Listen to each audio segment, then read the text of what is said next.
Hey guys, it's Steve from Exploding Dice Gaming here, and I'm pretty excited because today I get to do an unboxing video for you for a Star Wars X-Wing miniatures game, Imperial Raider.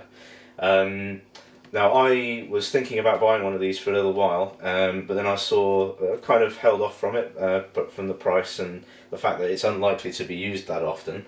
But Wayland Games on May the 4th were doing a special deal for Star Wars products where it was basically 25% off. So I figured, hey, I may as well pick one up. It'd be silly not to, really. Let's have a quick look around the box. So you've got an advert on the bottom there for the Star Wars Dice app. Also it shows you there what size card sleeves you need in order to protect the sleeves within this pack. I don't really tend to use those myself though, so that's less important for me. On the back you have a view of all of the contents, and I'll just read the blurb text for you. So, enforce the might of the Empire. The Raider class corvette was designed to support Star Destroyers employing close-range anti-fighter weapons such as powerful ion cannon batteries and retractable twin heavy laser cannons. The modularity of its armaments and its ability to operate independently for long periods of time resulted in many of these ships being utilised as outer rim patrol craft, or being posted in a more prestigious role as heavy support for covert missions. Yeah, as you can see, you get the big ship itself, which is the main event, but you also get the TIE Advanced in there as well. And there's actually basically some fixes included in this that make this ship worthwhile using in regular games. So let's open this sucker up and have a look and see what we've got inside. A big old box with lots of plastic wrap.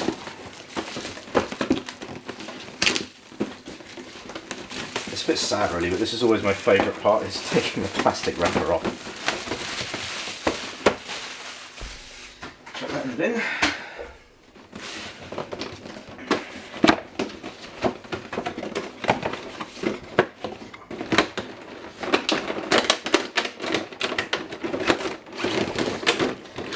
Okay, so there's the ships themselves. We'll have a look at those in a minute. And then inside the box itself, you can see you've got a big cardboard sleeve here, which contains all of the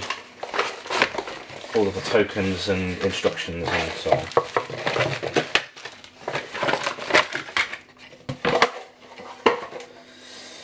Okay, so first up. This is the little campaign structure booklet that you get for playing the campaign included in the pack. It tells you which missions to go with, and you can note down the casualties and everything. I've not used one of these yet. It might be fun to do some videos on that, so we might be seeing some more of those. We have a base and some little stalks there for the TIE Advanced. And these are the stands for the main ship. These obviously go together a little bit differently to the normal ships that you have. And there's the two large size bases which these plug into. We have sets of plugs, which are used for some of the counters together. And then we have some instructions. So this is the rule book. This tells you basically how to operate one of these huge ships. Has a different size maneuver template and a few other little things to keep in mind.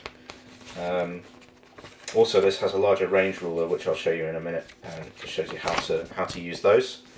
Gives you information on the firing arcs.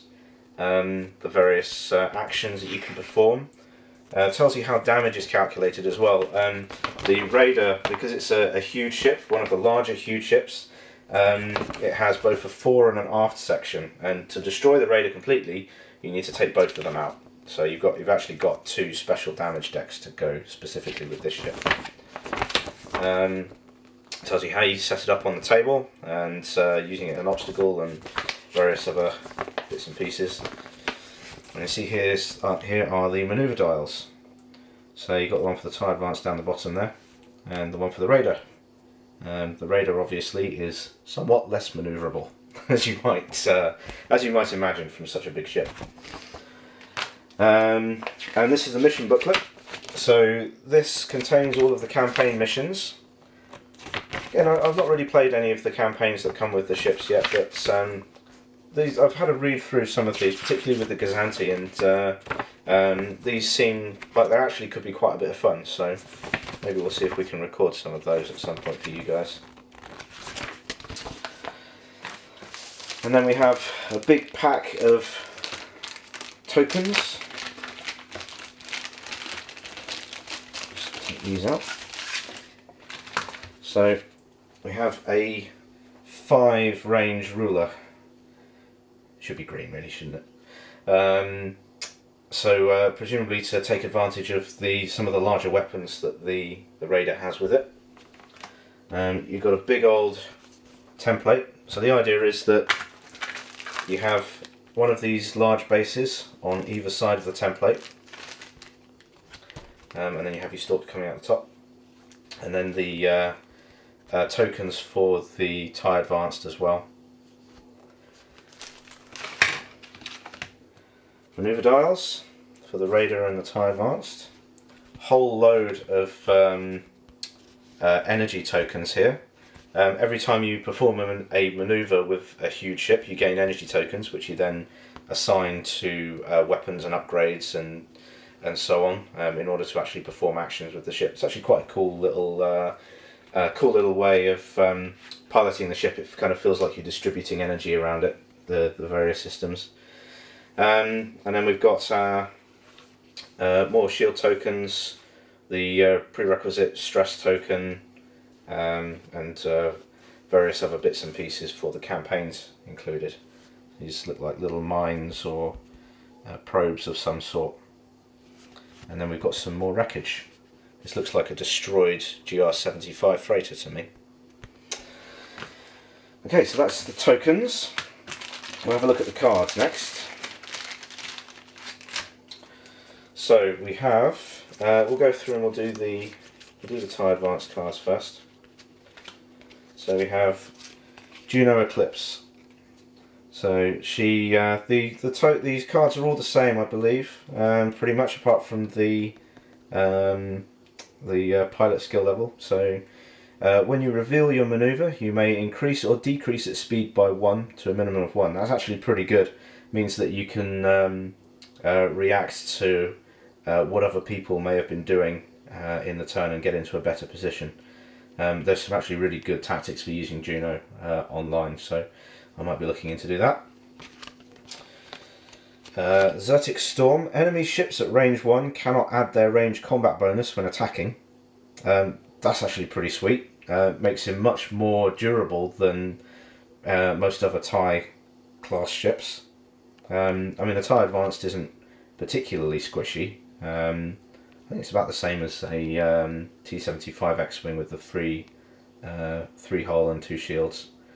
Or maybe the X-Wing has 3 shields. I don't recall. I don't play Rebels, so I wouldn't know. But that's a pretty good card.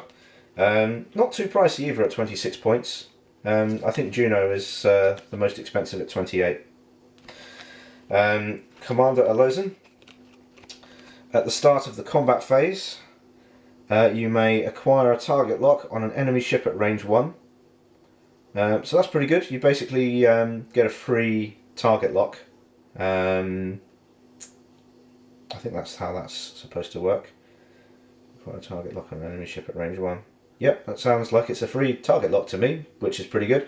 And I think that will probably couple well with some of the upgrade cards that are included in this expansion pack as well. We'll go through those in a minute. And then we have Lieutenant Kulzet. At the start of the end phase, you may spend a target lock you have on an enemy ship to flip one random face-down damage card assigned to it face up. So that's pretty nice. That basically means that you can, you're obviously going to be really hoping for a direct hit. Or something that's really going to screw your enemy over, but none of the none of the critical effects are particularly pleasant for whoever's receiving them, so that's pretty good. Again, he's not too expensive either at 23 points, so that's pretty good. And then we have the two regular pilots, which are Tempest Squadron Pilot and Storm Squadron Pilot. Pilot skill 2 and 4 respectively, and 21 and 23 points each.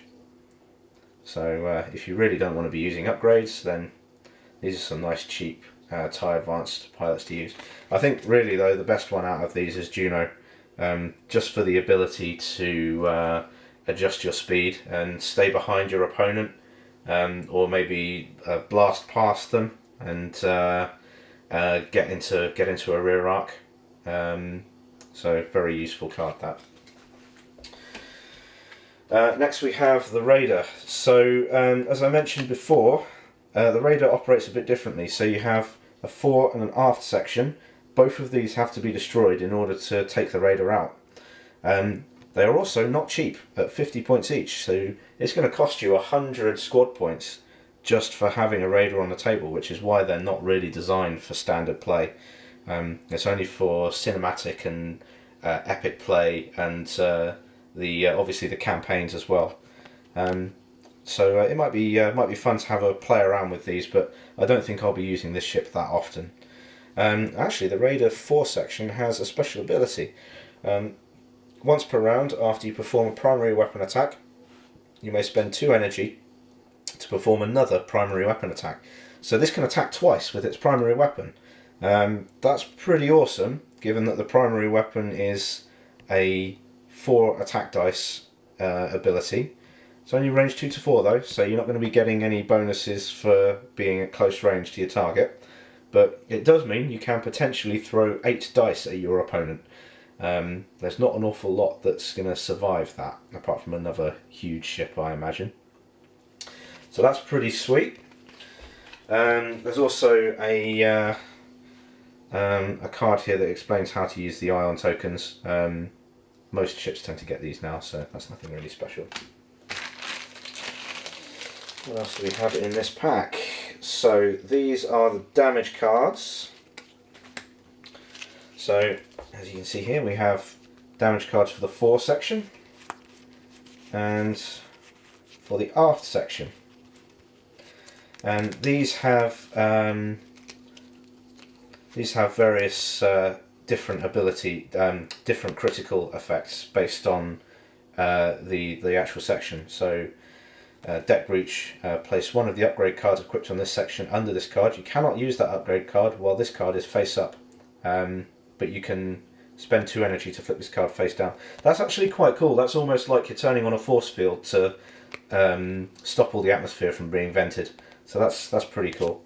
And lots of them. There's lots of different abilities here. I won't go through them all, but you see there's quite a few of them. None of them are nice, but that's kind of the point. So damage cards. And now for the upgrades. So there are some upgrades here included which are for the TIE Advanced, and some are specifically just for the Raider. The ones that are just for the Raider have huge ship only written on them, so you can tell. And also some of these icons are a bit different as well, so you can tell by that too. So we'll go for the standard ones first.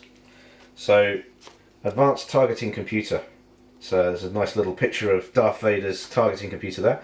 So it's for the TIE Advanced only. It costs 5 points in order to equip this. So it's not cheap, but it's got quite a good ability. When attacking with your primary weapon, if you have a target lock on the defender, you may add 1 crit result to your roll. If you do, you cannot spend target locks during this attack.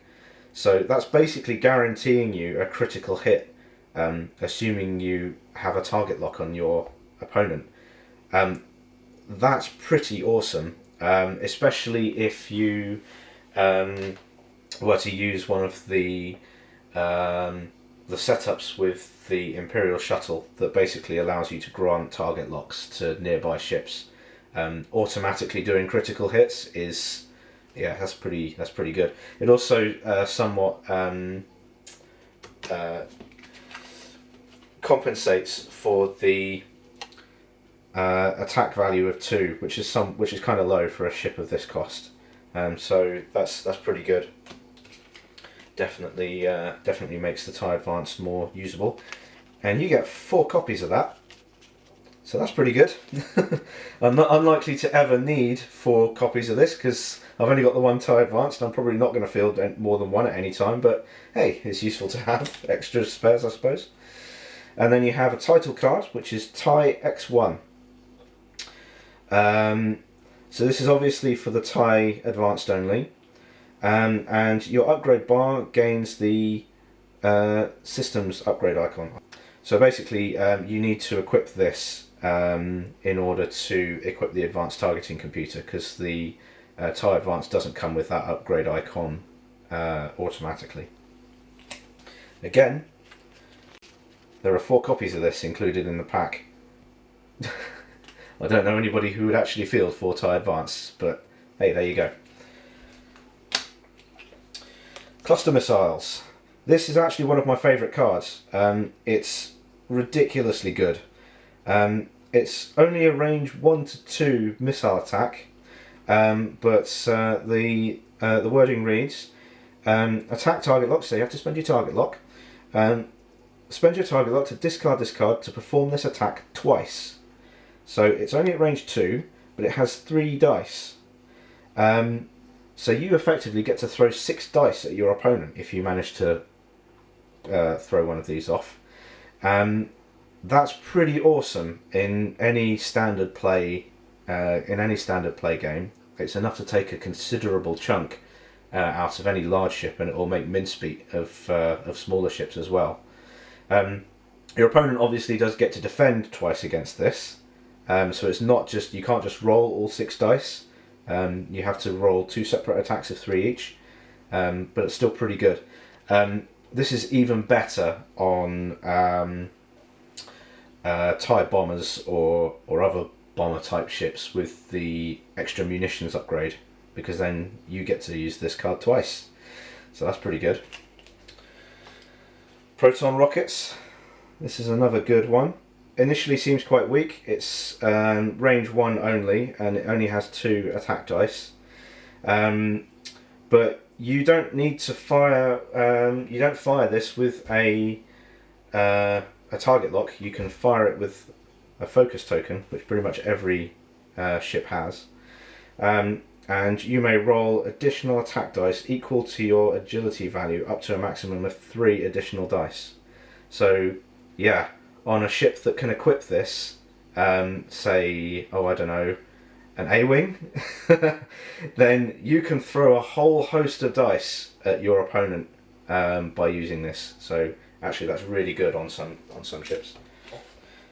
Emperor Palpatine. Once per round, you may change a friendly ship's die result to any other die result. That die result cannot be modified again. Very good card, very powerful ability, quite expensive, and also requires 2 crew upgrade slots. So not too easy to actually fit him into a fleet, but still a pretty useful ability. So now we're on to the huge ship only upgrades. So we have Captain Needer. If you overlap an obstacle during the activation phase, do not suffer 1 damage card. Instead, roll 1 face-up damage card. Instead, roll 1 attack die, and on a hit or a crit suffer 1 damage. So this basically means that you can just plow through obstacles and not really care that much. Obstacles are actually quite dangerous to huge ships because the critical effects are actually quite nasty, and you automatically suffer a crit if you ram into any of the scenery. So this is actually quite useful to have. Grand Moff Tarkin. At the start of the combat phase, you may choose another ship at range 1 to 4, either remove 1 focus token from the chosen ship or assign one focus token to that ship. So it doesn't specify if this is. It doesn't specify it has to be a friendly ship or not. So you can basically remove focus tokens from your opponent or give free focus tokens to your own ships. Again, that's pretty good. He's quite expensive for a crew upgrade, but again, really useful. And the cost isn't that much of an issue really. If you're in he's obviously huge ship only, so you're going to be playing at least like 150 to 200 points, so an extra 6 points here and there isn't going to really do anything. Admiral Ozzel.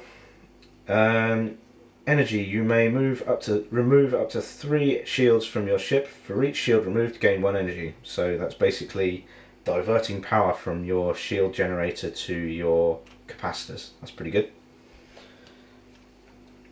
Shield Technician, very useful upgrade to have for any huge ship. When you perform a recover action, instead of spending all your energy, you can choose any amount of energy to spend. Usually, you have to spend all of your energy, and you discard all of the energy on your card, and then you gain back an equal amount of shield tokens. But if you've got that many, if you've got only a few shields missing, and you just want to top up, then this is the card to use for that. And you get 2 copies of that as well. So one for the Gazanti, one for the Raider. Gunnery team.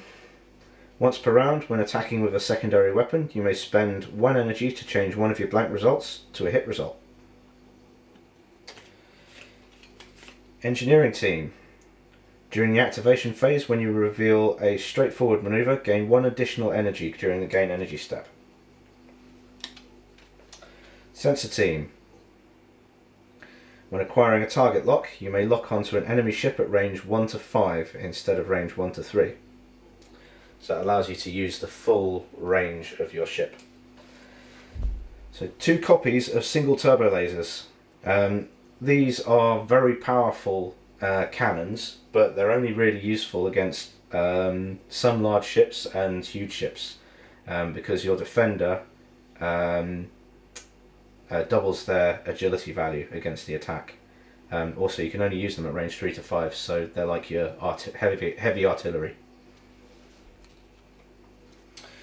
And we've got 4 copies of ion cannon battery. So that's pretty good. Basically, deals a critical damage if you hit, and ions the ship that you've hit. Well, only usable at range 2 to 4, 4 weapon attack, 4 dice attack. So that's pretty good. 2 copies of quad laser cannons. Basically, these allow you to re-roll to hit your opponent. These are your point defense, because these are usable at range 1 to 2. So if any fighters get in close, you're going to want to start diverting power to your quad laser cannons to take them out. Tabana gas supplies. Basically just discard the card to gain 3 energy, which can be useful if you're in a pinch. Engine booster. Let's wait for the camera to thing there. Immediately before you reveal your maneuver dial, you may spend 1 energy to execute a white straight 1 maneuver. You cannot use this ability if you would overlap another ship. So that's pretty good. Allows you to get an additional little boost of speed if you need it. Backup shield generator. So this is basically another way of just topping up your shields if you've got any left over. Rather than having to spend all of your energy, or if you didn't fork out for the shield tech. This is also done at the end of the round rather than at the beginning. Comms booster. So spend 1 energy to remove all stress tokens from a friendly ship at range 1 to 3, then assign 1 focus token to that ship. That is really, really useful, and actually would be really handy on the Gazanti. Given that that's designed specifically to work with snub fighters. So that's actually pretty useful, converting stress into focus. And now we have 3 titles for the Raider. So we have a Sailor.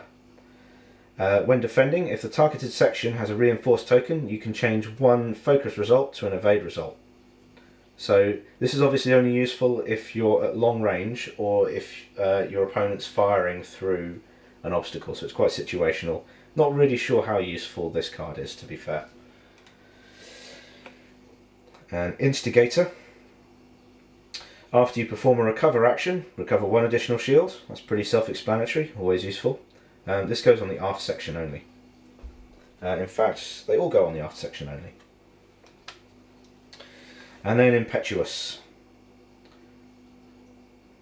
After you perform an attack that destroys an enemy ship, you may acquire a target lock. So basically, free target lock after you've killed an enemy. That's pretty useful. And also really handy for some of the upgrades that you get with the Gazanti assault carrier, which basically can turn the Imperial Raider into a missile spewing death machine. So yeah, that's a good card to have. So those are all the cards. And let's take a look at the ships themselves. I'll just move some of this stuff out of the way. So, big bits of plastic.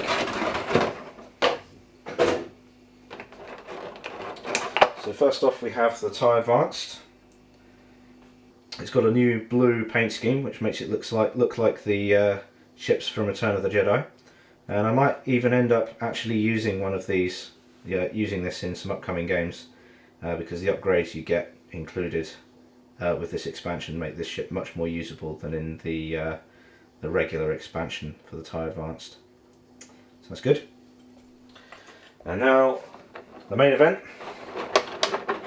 the Raider itself. Now some of these come with some twisty ties, but I think this one actually pops out. Tricky to get out there. Want to be careful not to damage the solar panels.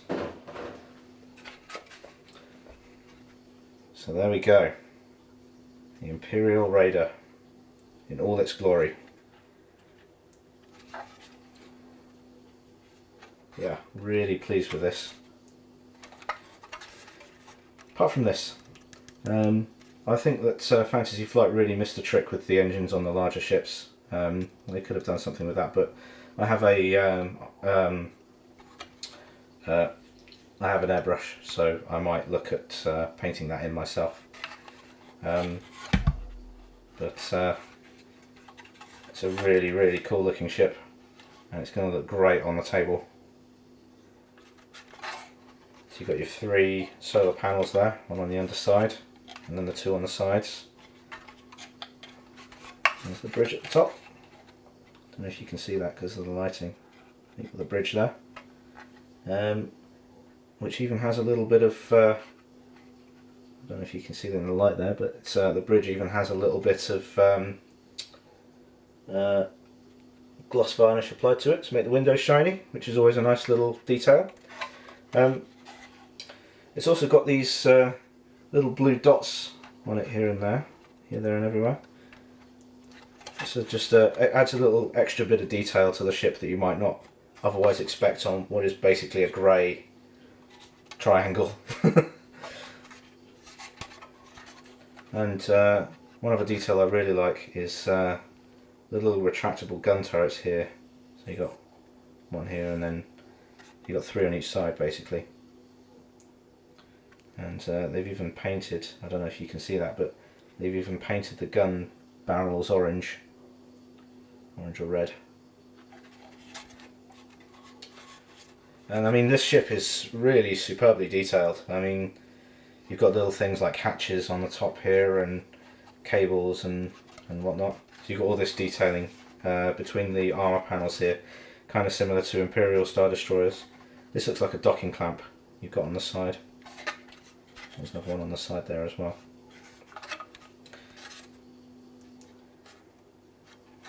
And you've got your 3 engines at the back. It's kind of an interesting design. I know that Fantasy Flight actually designed this ship themselves. This is a ship that previously didn't exist in Star Wars canon, and it's almost like they've taken a Star Destroyer, scaled it down, and then added some TIE Interceptor wings to it. At least that's how it kind of looks from a distance, but it's clear when you look at it up close that they've actually put a lot of thought into the design and how it works. So yeah, really pleased with that. So there we go, that's the Star Wars X-Wing miniatures game Imperial Raider expansion. I'm really pleased with the ship, really looking forward to using it in some upcoming games. So if you found that interesting, then be sure to like the video and subscribe to our channel. We've got some more battle reports and hobby videos and things coming soon. And yeah, we'll see you soon.